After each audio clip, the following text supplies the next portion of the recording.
바울의 전도 그리고 성령의 보증이라는 제목으로 하나님 말씀 증거하겠습니다. 사도 바울의 전도와 그리고 성령님의 그 사도 바울의 전도의 거룩함과 진실함에 대한 보증, 그리고 그 약속대로 하나님의 뜻이 성취될 것이라는 그런 보증으로 성령님을 주셨다라는 것을 오늘 12절부터 마지막 24절까지 우리들에게 교훈해 주고 계십니다. 사도 바울이 고린도 교회에 방문하는 것을 연기했는데요. 그 연기한 이유가 다른 게 아니라 이 고린도 성도들을 사랑하기 때문에, 만약에 그 계획에 따라서 이렇게 또 급박하게 혹은 원치 않게 그렇게 고린도에 머물게 됐을 때는 사실 고린도 교회가 고린도 전서를 통해서 이제 몇여 년간의 그 상황들을 듣고 많이 나아지긴 했지만 아직도 부분적으로 여전히 범죄함 가운데 있기 때문에 직접 대면하여 볼 때는 이제 말로만이 아니라 편지로 이렇게 강한 어조로 할 게 아니라 대면하여 볼 때는 진짜 하나님 앞에 아주 준엄하게 치리할 것을 치리하고 또 도려내야 할 부분들을 도려내고 실제로 그런 일을 할 것이기 때문에요. 그 일들을 스스로 깨닫고 말씀을 통해서 고쳐내기를 지금 기다리고 있는 것입니다. 그 기회를 주는 것이라는 표현을 지금 하고 계시는 거예요. 우리 지난 시간에 사도 바울이 여전히 고난 중에 있고 그 고난이 있는 이유를 위로 때문이라고 말씀을 드렸습니다. 우리가 고난받는 명확한 이유, 그것은 위로 때문이에요. 그리고 하늘의 위로를 받고, 그래서 고난을 통해서 또 우리의 삶을 돌아보고 이렇게 하나님 앞에 나름대로 잘 살아간다고 했는데 여러 가지 부족함이 있으니까 그런 것들을 그 고난을 통해서 비춰보게 되는 것입니다. 우리 그 도박장에 가면 없는 게 3개가 있다고 그래요. 도박장에 일단은 시계가 없다 그래. 시계. 그리고 밖을 내다볼 수 있는 창문, 그런 게 없대요. 그리고 자신을 비춰볼 수 있는 거울, 이런 게 없답니다. 시계도 없고 창문도 없고 거울도 없다 보니 지금 이 3가지의 특징은 어떤 특징이 있습니까? 그것을 쳐다보는 순간 일단 멈춤. 그러니까 자기가 여태까지 막 하던 것을 잠깐 멈춰보게 되는 것들이, 시계도 그렇고 창도 그렇고 거울도 그렇고, 자신을 돌아보게 하는 어떤 일들을 그치게 하려고 도박장에서는 그런 것을 없앴다고 그래요.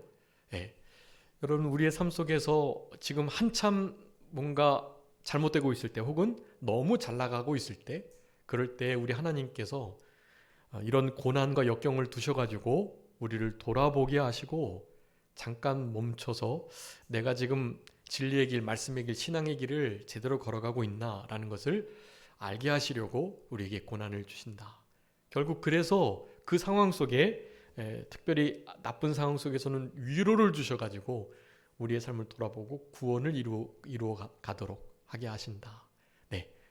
무엇보다도 죽은 자를 살리신, 그리고 죽었다가 살아나신 우리 하나님, 예수 그리스도, 하나님과 예수 그리스도의 그 모든 보증이 되시는 성령님, 이 성삼위 하나님의 능력과 그분의 성품, 그분의 은혜로우심, 선하심, 그분의 공의로우심, 이런 것들을 결코 의심하지 않고 전적으로 하나님만 의지하게 하시려고 고난을 주셨다라는 말씀을 지난 시간에 드렸습니다. 우리의 고난의 목적이 너무나 명확하기 때문에 고난을 당할 때 왜 고난이 있는지 모르는 상황 속에서는 더 힘들 것인데, 고난이 왜 있는지를 분명히 아니까 훨씬 더 그 고난을 쉽게 통과할 수 있는 것이에요. 물론 쉽게 통과는 못하지만 여전히 상황이 어렵기 때문에 계속 슬프고 고통스럽고 아프지만, 그럼에도 결국에는 승리할 것을 믿고 마침내 복 주실 것을 인정하면서 합력하여 선을 이루어 주실 것을 믿고 감사하면서 그 모든 어려움들을 통과할 수 있게끔 할 수 있다. 그런 면에서 우리 사도 바울이 후서를 쓰면서 이 고난과 위로에 대한 말씀을 먼저 하신 것입니다. 그러면서 우리가 너희에게 지금 당장이라도 가고 싶지만 가지 않겠다. 이런 모든 것들을 계획할 때 자기의 뜻대로 원하는 대로 그냥 사리사욕을 쫓아 생각 없이 되는 대로 했을 리가 있느냐. 너무나 분명한 목적을 가지고 너희들에게 가지 않기로 했으니 우리가 가지 않는 동안에 이 편지를 받고 너희들의 부족한 부분들을 잘못된 것들을 찾아서 회개하고 바로잡으라 라는 말씀을 지금 하시는 거예요. 그런 이 고린도 후서를 쓰면서 그 서론적인 말씀이 오늘 1장 마지막 절까지 우리들에게 주어진 것입니다. 그래서 우리 이거 공과 말씀 보시면요, 여기 바울의 전도 그리고 성령님의 보증에 대해서 설명하고 있는데 이 22절이 요절 말씀으로 기록되어 있습니다. 우리 22절 다 같이 한번 읽어볼까요? 22절 말씀 시작. 그가 또한 우리에게 인치시고 보증으로 우리 마음에 성령을 주셨느니라. 아멘. 여기서 그가 인치신 그가 누구시죠? 하나님이세요. 근데 그 하나님께서는 우리에게 기름을 부으심으로 인치셨는데 기름 부으심 어디서요? 그리스도 안에서. 네, 그리스도 안에서 굳건하게 하시고 인치시는 바로 그 일을 하셨다는 거예요. 그러면서 그 모든 인치심의 결과, 사실은 우리가 인치시는 역사는 성령님의 역사로 말하는데 그 인치심의 그 주도자가 우리 성부 하나님 그리고 성자 예수님 안에서라는 거고요. 성령님께서 실제로 그 인치시는 역사에 방점을 찍으시는 거예요. 네, 성령님께서 그 일을 하시는 거거든요. 자, 그래서 어쨌든 인치심의 주체자는 당연히 성부 하나님이세요. 그것도 그리스도 안에서. 그리고 그리스도 안에서 그리스도의 사역을 통하여 그리스도로 말미암아 실제로 성령님께서 이제 인을 치시는 그 일을 실제적으로 하시는 분이 우리 성령님이신 거예요. 예. 사실은 성부, 성자, 성령 하나님의 일이 좀 나눠져 있는데요. 우리가 아는 것처럼 삼위 일체 하나님이시니까 이 세 하나님께 우리 하나이신 삼위 하나님께서 사실 이 모든 구원을 이루어감, 구원이 점점 확실해지고 또 보증이 되는 이런 모든 것들을 이 삼위 하나님께서 함께 나가시는 거다. 그렇게 생각하시면 되겠습니다. 그래서 이 성령의 역사와 성령의 주된하시는 일이 바로 보증하시는 일이다. 우리를 그리스도 안에서 굳건하게 하시고 기름 부으심, 이 기름 부으심이 중요한 의미인데 우리 요한일서에서도 살펴봤었는데 이것은 진리와 영감, 생명의 진리의 말씀과 성령님의 감동, 감화, 교통하시는 역사, 그것을 진리와 영감이라고 해요. 그 진리와 영감을 통해서 우리의 영을, 죽은 영을 살려내는 것을 말해요. 기름 부으심의 핵심은 살려내는 거예요. 근데 살아난 자들만이 이 성령님의 이 인치심에 보증하시는 그 역사를 실제로 수혜 받을 수 있어요. 이 기름 부으심이 살아남이 중생함이 없으면 그것을 받을 수가 없거든요. 그러니까 이 사도 바울은 고린도 성도들에게 지금 그것을 강조하는 거예요. 너희들 안에 이미 이제 믿음에서 더 굳건해져 가지고 그 기름 부으심으로 인하여 사실은 누구한테 더 이상 가르침을 받을 필요도 없는 그런 상태에 있다라는 것을 말하면서 지금 이 말씀을 지금 하고 계시는 거거든요. 네, 그렇기 때문에 우리 실제적인 우리의 삶에 우리 사도 바울이 고린도 후서를 쓰고 고린도 성도에게 하시는 말씀이 아닌 바로 우리들에게 하시는 말씀이다라는 것으로 이 말씀을 잘 새겨 들으셔야 하는 것입니다. 자, 그래서 성령의 역할에 대해서도 좀 말씀드릴 건데요. 먼저 12절부터 19절까지는 사도 바울이 거룩함과 진실함으로 복음을 전했다라는 것을 말하고 있고요. 그리고 20절에서 22절까지는 하나님의 약속을, 그러니까 구원하시고 또 진리 가운데로 인도하시는 이 모든 것들을요, 성령님의 보내주심, 그것으로 말미암아서 보증하게 하셨다라는 것이고요. 마지막 23절부터 24절은 바울이 고린도 교회에 가지 않겠다라고 말한 그 이유에 대해서 세 가지로 말씀을 하고 계세요. 네, 이것은 그냥 읽어보셔도 아는 그런 내용이고요. 그래서 오늘 말씀을 통해서 몇 가지 교훈을 좀 살펴보도록 하겠습니다.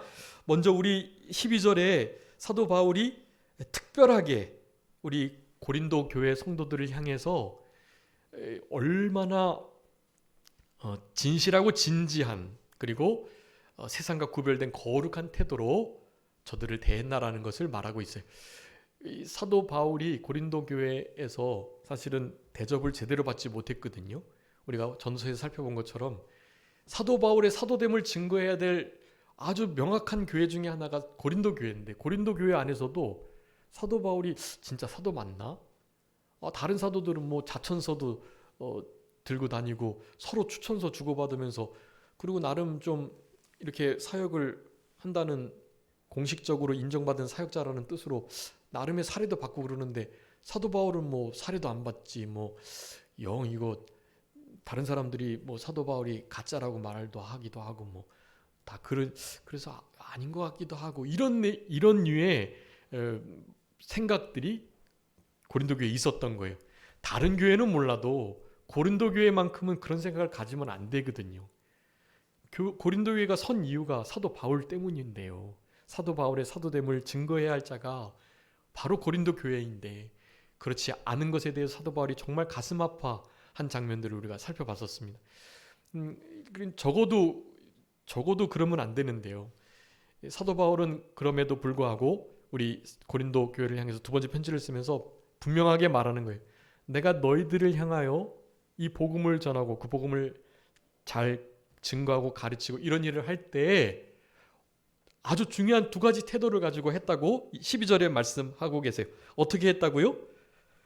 하나님의 거룩함과 진실함으로 행했다라는 것이. 하나님의 거룩함과 진실함. 거룩함은 늘 말씀드렸던 것처럼 카도시, 쪼개다, 나누어지다. 세상의 방법 쓰지 않고요. 인본주의 쓰지 않고요.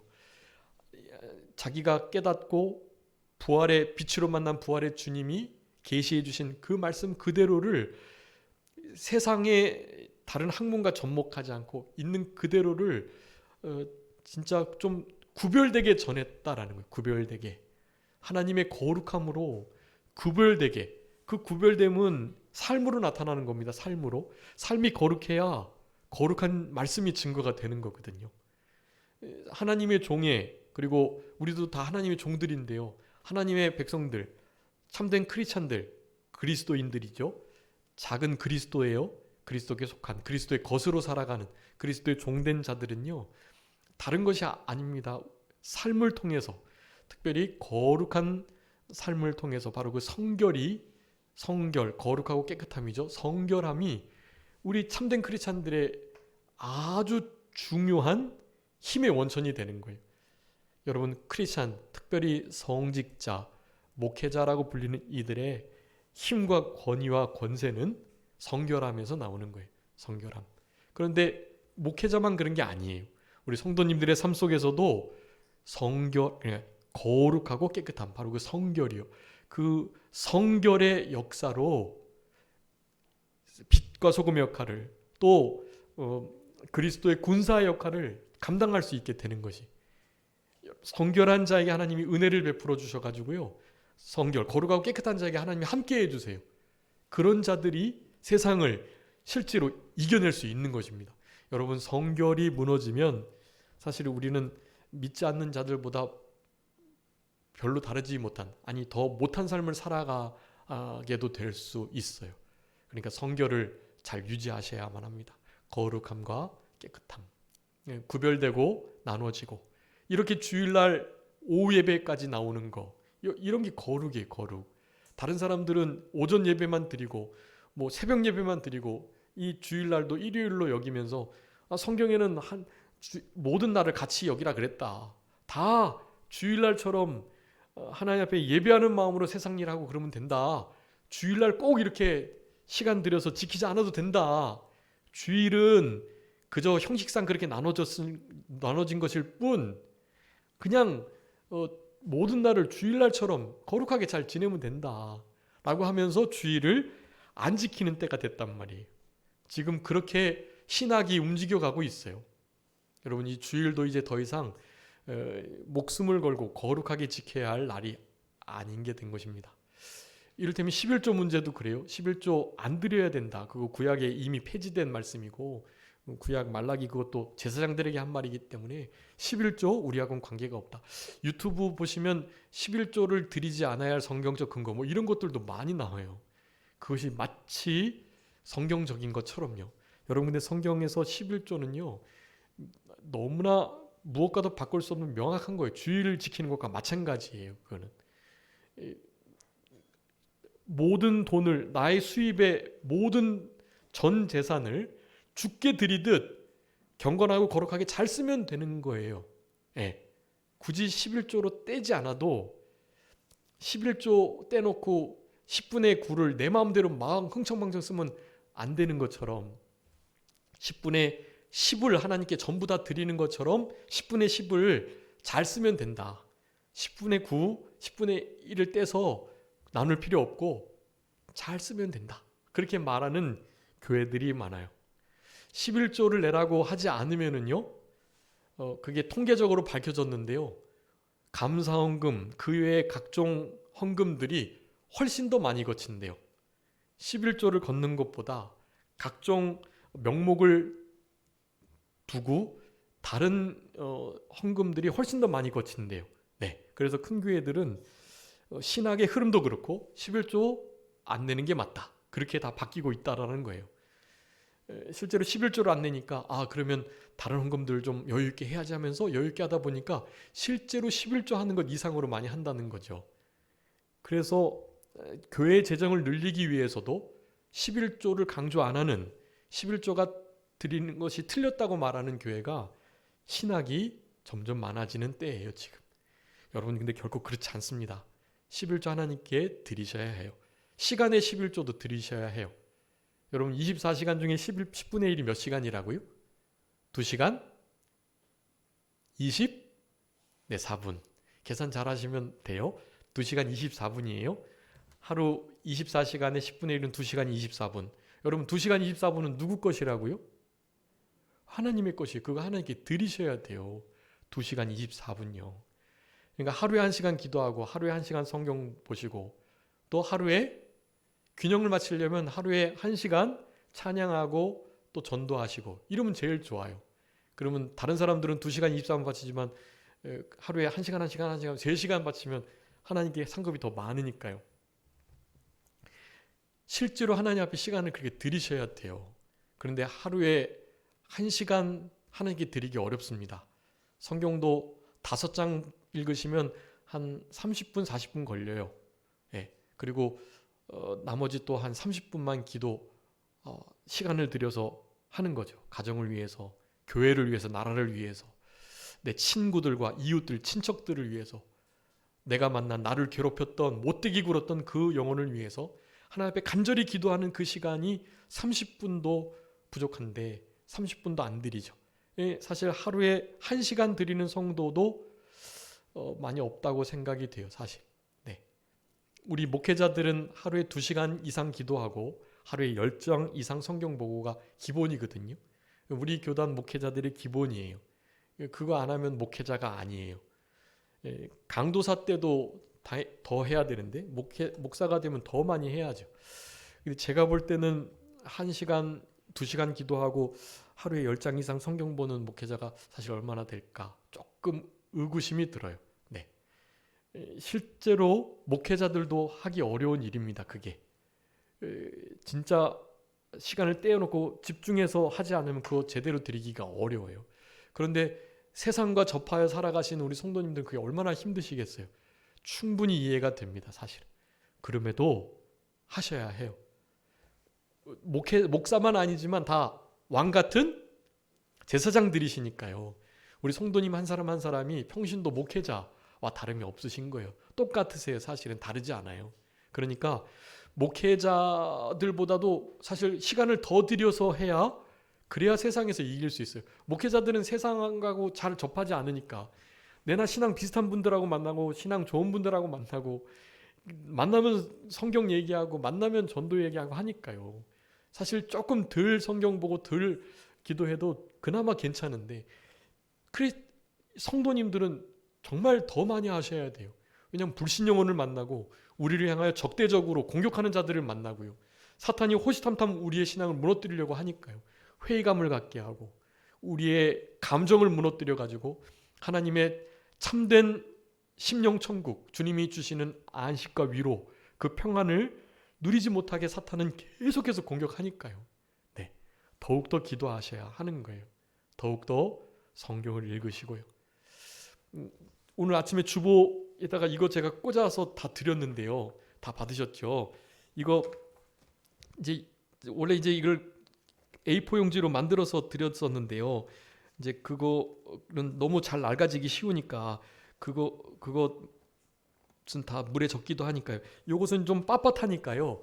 이걸 이렇게 먼저 맥체인 이렇게 바로 요렇게 접으시고 그리고 또 이렇게 접으셔서 이렇게 접으셔서 성경에다 끼워 놓고 이렇게 1월 달 이렇게 해서 보시고 2월, 3월 이렇게 보시면 돼요. 이거는 아무리 오래돼도 그렇게 많이 이거 이제 제가 이게 3년인가 4년 봤던 거거든요. 이제 이렇게 돼요. 나중에 이렇게 가지고 다니시면 이렇게 이제 다 찢어지긴 하는데 그래도 보는 거는 별로 지장이 없으세요. 여러분 왜 성경을 보셔야 되느냐? 여러분 이 성경 말씀은요. 늘 말씀드리지만 전신갑주 중에 공격형 무기가 말씀이에요. 말씀. 그거밖에 없어요. 사탄을 향해서 칼을 뽑아 드는 거라고요. 다른 것들은 다 방어의 도구들이에요. 방어. 전신갑주가 다 방어 도구지만 성령의 검, 하나님의 말씀만 공격 도구란 말이에요. 여러분 사탄을 향해서 이기시려면 겨우겨우 방어만 해서는 안 되고 칼을 뽑으셔야 돼요. 사탄을 향해서. 그러기 위해서 성경을 읽으셔야 하는 것입니다. 여러분 교회에서 그래서 성경 읽어라, 기도하시라 말씀드리는 거예요. 기도와 말씀이 사실 전부거든요. 기도와 말씀이 잘 접목이 되면 찬양과 전도와 그리고 이 복음 전함 이런 일들이 자연스럽게 이렇게 나오게 돼요. 말씀과 기도하시면 찬송이 흥얼흥얼 나오시지 않을 수가 없단 말이에요. 주님의 사랑과 그 은혜가 감사해서 나에게 주신 이 일도 복 주시기 위함이니까 위장된 축복이니까 고난이지만 하나님께서 곧 갚아주실 거니까 신원하여 주실 거니까요. 그런 고난과 어려움도 이겨낼 수 있는 힘이 기도와 성경 말씀을 통해서 나온다. 하나님을 힘있게 의지하게 하는 건 다른 게 아니라 하나님 말씀으로 향하게 하는 거다. 그게 남은 자의 일이다. 남은 자의 삶이고 참된 남은 자는 다른 이들이 그런 남은 자의 삶을 살아갈 수 있도록 하게 하는 것. 여러분 그게 우리의 존재의 목적이에요. 그 일을 함에 있어서는 공력이 필요하다. 수고와 희생과 노력이 필요하다. 대가 지불이 필요하다. 여러분 그 위로라고 할 때 그 로자는 일할 로자예요. 위로하는 데 있어서는 힘이 들어가는 거예요. 일이 쓰여지는 거예요. 노동과 같은 거예요. 그 일이. 다른 사람들을 이해해주고 함께하는 것이 힘이 들어가게 되는 것입니다. 여러분 이러한 삶이 우리에게 주어진 사명이다라는 것을 여러분 기억하시고 이제 사도 바울이 복음을 거룩하게 그리고 진실되게 전했다라는 말씀들을 가지시고 우리의 삶의 중요한 태도로 삼으셔야 할 것입니다. 여러분 우리의 이 사도 바울의 고린도 성도를 향한 이 사랑과 또 자랑 그리고 고린도 교회를 되게 기뻐했거든요. 여러분 이 일들이 이제 참된 친구와 하나님이 기뻐하시는 성도들의 그 교제와 삶 가운데 나타나게 되는 것입니다. 하나님의 은혜로 행했다. 거룩함 진실함 하나님의 은혜로 12절에 행했다라고 말씀하면서요. 전에는 좀 부분적으로 알았지만 이제는 곧 주님이 오실 건데 그때가 되면 이제 서로가 서로를 대면하여 진짜 주님이 우리를 알듯 서로를 알게 된다라는 말씀을 하면서 우리 사도 바울이 14절에 이렇게 말씀해요. 너희가 우리의 무엇이 된다고요? 자랑이 된다. 네, 자랑이 된다. 그리고 당연히 우리도 너희의 자랑이 되고요. 여러분 이게 하나님 말씀을 전한 자, 가르치는 자와 그 말씀을 전함받고 가르침 받는 자의 아주 복된 관계예요. 서로가 서로에게 뭐가 된다고요? 자랑이 된다고요. 아, 나 저분께 말씀 배웠어 라는 거예요. 아, 내가 저분들 가르쳤는데 그런 거예요. 가르친 것이 부끄러움이 되거나 가르침 받은 것이 부끄러움이 되면 안 되잖아요. 아, 내가 저분께 가르침 받았는데 저분이 저렇게 타락할 줄이야. 아, 목사님이 결국 타락했네. 이렇게 되면 안 되잖아요. 내가 저분들 가르쳤는데 자라남이 없고 더 신앙이 퇴보했어. 이러면 안 되잖아요. 거룩함과 진실함과 하나님의 은혜로 고린도 교회를 향하여 대했던 사도 바울은 실제로 고린도 성도들을 얼마나 자랑스럽게 기쁘게 여겼는지 몰라요. 여러분 그런 복음 전파의 일환이 사도 바울의 모든 그 3차에 걸친 전도 여행 속에 계속 드러나고요. 빌립보 성도를 향해서 데살로니가 교회 성도를 향해서도 동일한 고백을 하고 있는 것을 볼 수 있습니다. 그래서 우리는 먼저 주님께 그리고 목회자와 가르치는 받는 성도 사이에 사실 이런 관계가 정말 복된 관계 같아요. 첫 번째 자랑이 되는 것, 두 번째 기쁨이 되는 것. 그 두 가지입니다. 그래서 이 기쁨에 관한 부분을요. 한번 읽어봐 주세요. 빌립보서 4장 1절요. 빌립보서 4장 1절. 그러므로 나의 사랑하고 사모하는 형제들, 나의 기쁨이요 면류관인 사랑하는 자들아, 이와 같이 주 안에 서라. 아멘. 우리 사도 바울이 빌립보 성도를 향해서 무엇과 무엇이라고요? 나의 기쁨과 자랑이다. 그렇게 말. 기쁨과 자랑. 네, 저는 우리 이제 지다록 목사님 우리 교회를 세우셨고 우리 교회 원로 목사님이시고 지다록 목사님이 말씀으로 잘 양육하시고 은퇴하시고 난 다음에 이제 남성호 목사님이 또 우리 교회를 10년 넘게 잘 해오셨는데요. 그런 제가 너무나 존경하고 본받고 싶어하는 목사님들이셨는데 그 교회에 제가 와서 이렇게 목회하는 게 되게 부담이 돼요. 사실은 제가 혹시라도 누를 끼치지 않나 그런 생각이 많이 들고 근데 우리 산정교회 성도님들을 뵐 때마다 그리고 산정교회 이제 제가 온 이후로 이렇게 찾아오셨던 이렇게 우리 성도님들을 뵐 때마다요 얼마나 이렇게 기쁨이 되는지 몰라요. 한번 말씀드렸는지 모르겠는데 새벽마다 기도를 드리면 이렇게 그 성도님들의 상황과 가정 그리고 이렇게 모습을 생각하면 이렇게 그냥 자신도 모르게 웃음 지어지는 성도님이 계세요. 웃음이 지어지고 아이고 하나님 참 감사합니다. 뭐 이런 기도가 나오고요. 어떤 성도님들 기도하면요. 그렇네. 하나님 좀 도와주세요. 큰일 났다. 이런 생각이 드는 성도들도 있어요. 네. 사실 너무 명확하거든요. 우리 성도님들도 기도해 보시면 아시잖아요. 중보할 때 정말 기쁨이 되고 막 이렇게 웃음 지어지는 그런 친구들이 있고요. 동역자들이 있고요. 어떤 이들은 정말 너무 걱정스럽고 막 마음이 막 쓰이고 막 그런 이들이 또 있어요. 예. 목회자들은 그런 게 사실 더 분명하고 심합니다. 예. 그래서 그런 거 가지고 이제 감사드리고 또 씨름하고 그러는 건데요. 2시간도 사실 모자르죠. 2시간도 모자르고 하나님 앞에 계속해서 이렇게 눈 뜨고 다른 일을 해도 늘 마음에 쓰이는 경우들도 있어요, 사실은. 어쨌든 그런 것이 이제 목회자로서의 또 하나님의 종으로서의 십자가라고 할 수 있는데요. 너무나 복된 십자가고요. 주님이 기뻐하시고 주님과 함께 지는 주님이 대신 져주시는 짐들이라고 할 수가 있겠어요. 어쨌든 기쁨과 이 자랑 이것은 진짜 이렇게 사도 바울이 그 자신의 마음을 진실되게 표현한 거예요. 이게 진짜 기쁨이고 그저 자랑이 되는 거예요. 고린도 교회도 그렇고 빌립보 성도를 향해서도 그렇고 데살로니가 교회도 그렇습니다. 한번 읽어주세요. 데살로니가전서 2장 19절 말씀이에요. 2장 19절. 우리의 소망이나 기쁨이나 자랑의 면류관이 무엇이냐? 그가 강림하실 때 우리 주 예수 앞에 너희가 아니냐? 아멘. 우리 주 예수 앞에 누구가 아니냐? 너희가 아니냐? 너희가 누구라고요? 기쁨이요 자랑이요 면류관이 된다. 예, 기쁨과 자랑의 면류관이라고 표현할 수도 있어요. 소망과 기쁨, 자랑의 면류관 너희들이다 라고 말하는 거예요. 여기에는 소망도 끼어 있죠. 소망. 그 성도를 생각할 때마다, 그 교회를 생각할 때마다 소망스러운 거예요. 여러분, 우리 사도 바울은 고린도 교회를 향해서 사실 이제 소망이나 기쁨에 관한 부분은 이렇게 직접 언급하지는 않았는데 어쨌든 자랑스럽다는 거예요.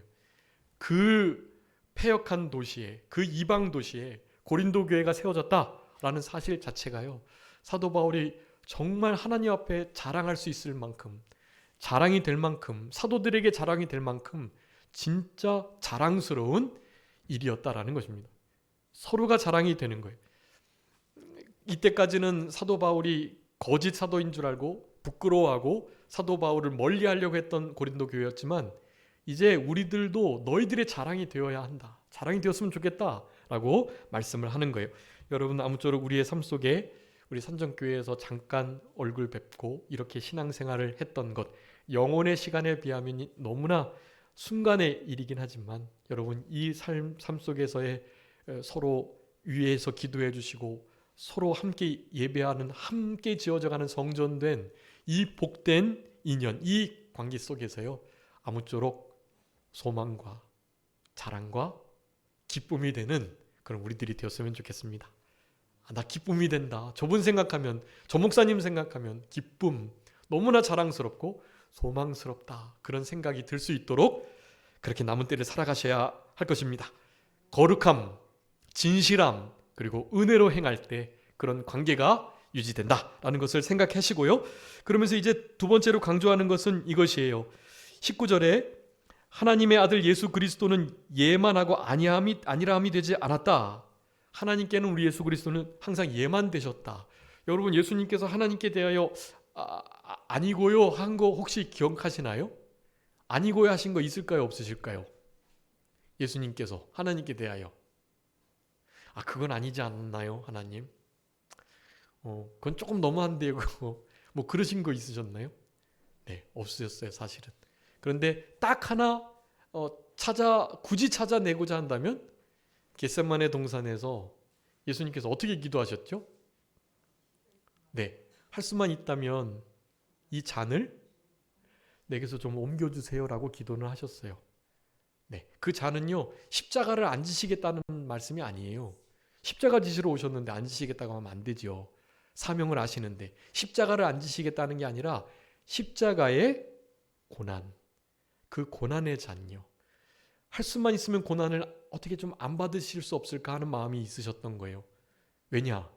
그 십자가의 인류, 그러니까 택한 모든 인류의 죄가 예수님께 지어지는 것이기 때문에 그래요. 여러분, 부드러운 살은 찔리면 더 아프잖아요. 우리 주님은 진짜 부드러우신 살을 가신, 죄와 전혀 관계없는 예수님이신데 죄와 저주의 형벌을 온팡 뒤집어 쓰시고 하나님께로부터 죄인 취급을 받으셨기 때문에 그 고통은 이루 말할 수가 없는 거예요. 특별히 그 십자가의 고난의 고통은 다른 것보다 우리 하나님께서, 아버지 하나님께서 아들 예수님을 버리신다는 데 있는 것이에요. 그래서 중간에 우리 예수님께서 7마디 십자가에서 말씀하시는데 그 중에 가장 중간에 하신 말씀이 있어요. 아람어로 엘리 엘리 라마 사박다니. 이거 무슨 뜻인가요? 나의 하나님 어찌하여 나를 버리셨나이까. 하나님께서 죄인 취급하시고 예수님을 진짜 버리신 거예요. 하나님과 끊어지는 고통, 그것은 정말 피하고 싶은 고통인 것입니다. 하나님과 멀어지는 것이 가장 큰 고통이에요. 반대로 하나님과 함께 있다면 더 없는 행복이죠. 가장 큰 위로가 되는 거예요. 하나님이 우리와 함께 계시다. 여러분, 이것만큼 크리스찬들에게 더 큰 위로와 힘이 되는 건 없어요. 그 임마누엘의 신앙으로 삶을 보여내고 그리고 그것으로 어려움을 당한 이들에게 힘있게 하나님을 의지하도록 남은 자로서 위로하셔야 해요. 임마누엘의 신앙을 보여주셔야 합니다. 말로도요, 행동으로도요, 눈빛으로도요, 그저 말없이 함께 해주시는 것으로요, 함께 늘 임마누엘의 신앙을 가지시고 위로하시는 이 역사가 있어야만 하는 거예요. 여러분, 우리 주님은 딱 한 번 그렇게 기도하셨어요. 이 고난의 잔을, 내가 이 엄청난 고난으로 인해서 예수님이 어린 양 되셔가지고 죽으셔야 되는데, 화목제물로 드려야 되는데 혹시라도 흠 있는 제사가 될까봐 그렇게 하나님 앞에 기도하신 거예요. 그런데도 그 기도하신 다음에 뭐라고 마무리 기도하셨죠? 이 고난의 잔을 좀 피하게 해주세요 라고 기도한 다음에요, 꼭 그래야 돼요 하나님, 그러지 하셨나요? 어떻게 하셨죠? 내 뜻대로 마옵시고 아버지의 원대로 되기를 원하나이다 그러셨단 말이에요. 네. 나 이거 안 하면 진짜 틀어질 겁니다. 협박하면서 기도하신 게 아니고, 그나마 한 번 좀 하나님의 뜻 아닌 다른 것을 이렇게 제안하는 듯한 기도를 드리신 유일한 기도지만, 그것마저도 나의 육신으로 인한 뜻인데 내 원대로 마옵시고 아버지의 뜻대로 해주세요. 그 고난의 잔까지 받기를 원하신다면 제가 그 잔 당연히 받습니다라는 믿음을 쓰신 거예요. 그게. 여러분, 그래서 우리의 연약함이 사실 있습니다. 육체적으로. 그래서 우리의 마음에 떠오르는 양심에 거리끼지 않는 자연스러운 기도를 드리셔야 돼요. 이렇게 해주시고 저렇게 해주시고, 나 정말 이거 원하고요, 이것도 진짜 이렇게 했으면 정말 좋겠어요 하나님, 마음껏 기도하시는 거예요. 실제로 이거 하나님의 뜻에 안 맞나 안 맞나 이런 거 걱정하실 거 없어요. 그냥 다 말씀하시면 돼요. 자연스럽게. 그 대신 그 뒤에 마지막에 뭐 하나 더 붙이면 된다고요? 하나님 이것도 해주고 저것도 이렇게 해주세요 한 다음에요, 어떻게 해요? 네, 내 원대로 마옵시고 아버지의 뜻대로 되기를 원합니다. 이 말씀만 하나 딱 붙이시면 돼요. 그냥. 네. 그 대신 진짜 이렇게 진실하게 정직하게 하나님 앞에 뭐 숨기지 말고요, 자기 기만, 하나님 기만하지 마시고 자연스럽게 다 말씀드리는 거예요. 그거가 틀린 기도가 아니에요. 나쁜 기도가 아니에요. 다른 사람에게 함부로 대하고 막 요구하고 이런 것이 나쁜 거지, 하나님께 다른 사람 흉 보고 하나님께 해도 괜찮아요. 그건 흉이 아니에요. 하나님께 하는 거니까. 다른 사람에게 하면 그게 나쁜 거지만 하나님은 다 들어주세요. 아시고 오해가 없으세요. 우리 마음 중심까지 아시니까.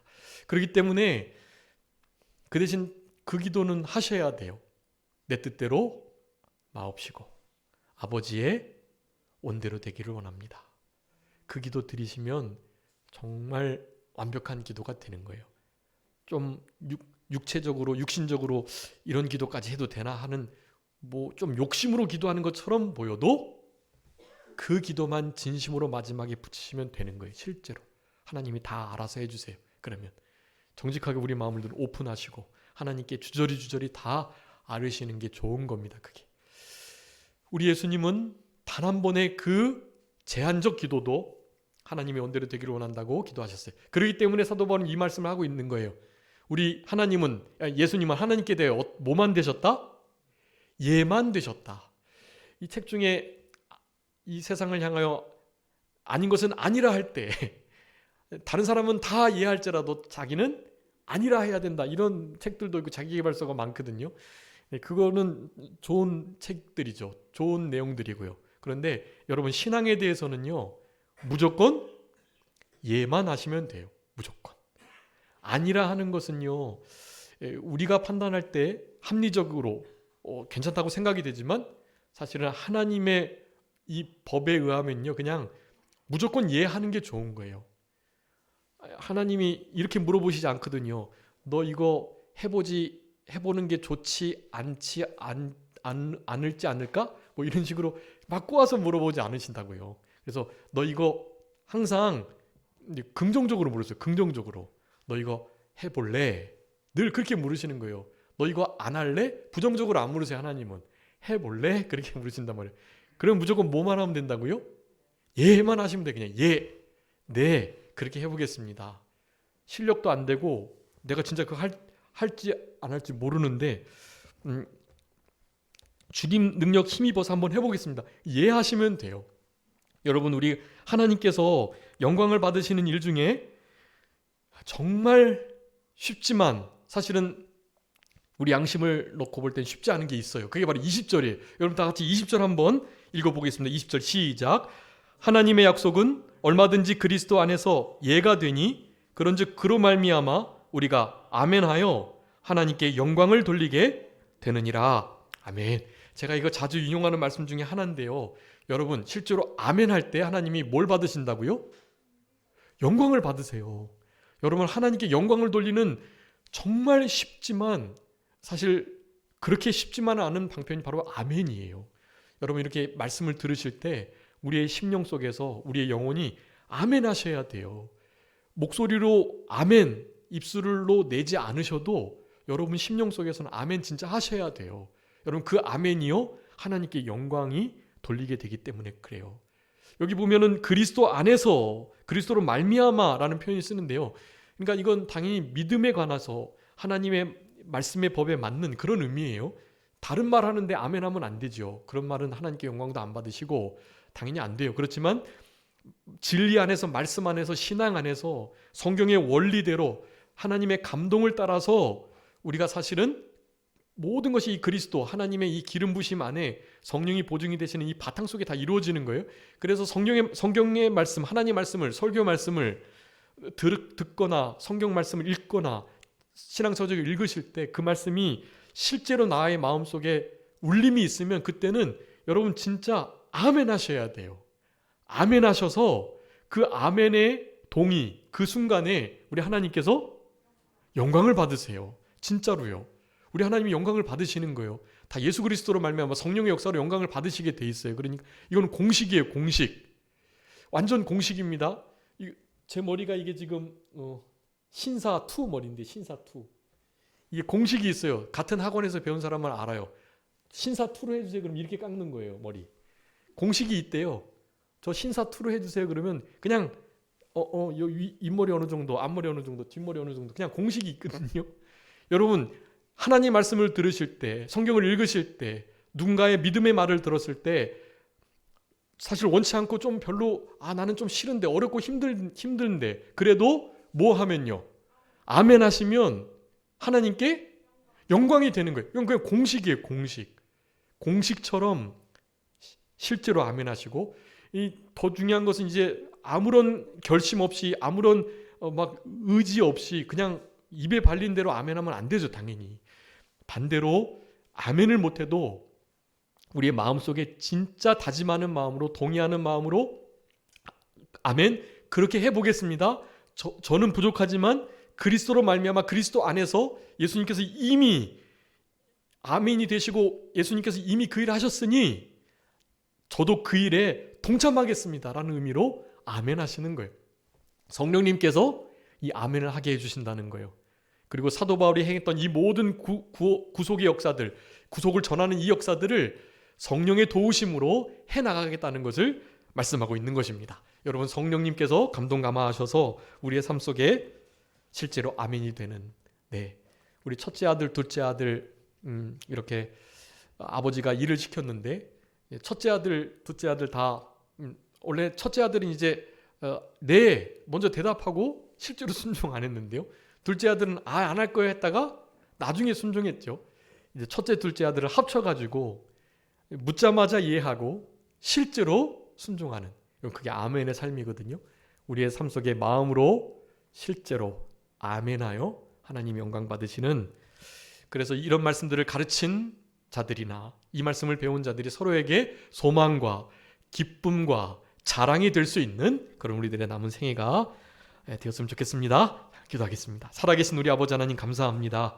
우리를 사랑하셔서 사도 바울의 진실과 은혜와 거룩이 어우러진 삶으로의 복음 전파와 증거가 성령의 보증으로 말미암아 잘 이루어져 가는 것을 우리 고린도전후서 1장의 후반부의 말씀을 통해서 우리들에게 분명히 깨닫게 하시고 권면을 하여 주신 아버지 하나님 감사합니다.